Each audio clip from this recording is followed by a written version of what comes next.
রাজধানী পেরুলেই মাইলের পর মাইল সরিষা ক্ষেত। শুধু মানিকগঞ্জ জেলাতেই এবার ৪১,০০০ হেক্টর জমিতে সরিষা চাষ হয়েছে। একটু ভালো করে লক্ষ্য করলে চোখে পড়বে ক্ষেতের আড়ে কালো কালো বাক্স, এগুলো মৌমাছির চাক।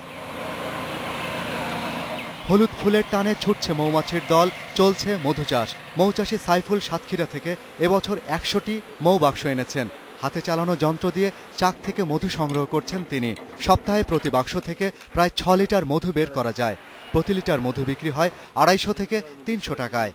প্রতি বছর টোটাল আমার খরচ খরচা বাদ দিয়ে ১,৩০,০০০ টাকা মতো থাকে। তো এই মধুগুলো আমরা নিয়ে আসলে ঔষধ কোম্পানিতে দেই। মৌমাছির চাষকে বলে এপিকালচার। বেসরকারি উদ্যোগে প্রতি বছর প্রায় ৫,০০০ টন মধু সংগ্রহ করা হয়।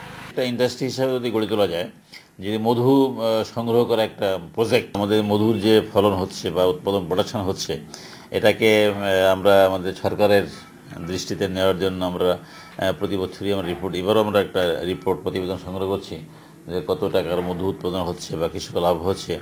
এটা যদি আরও বেশি করে ইয়ে করা হয় তো আরও লাভজনক হবে। সরিষা থেকে প্রতি বছর প্রায় ২.৫ লাখ টন তেল পাওয়া যায়।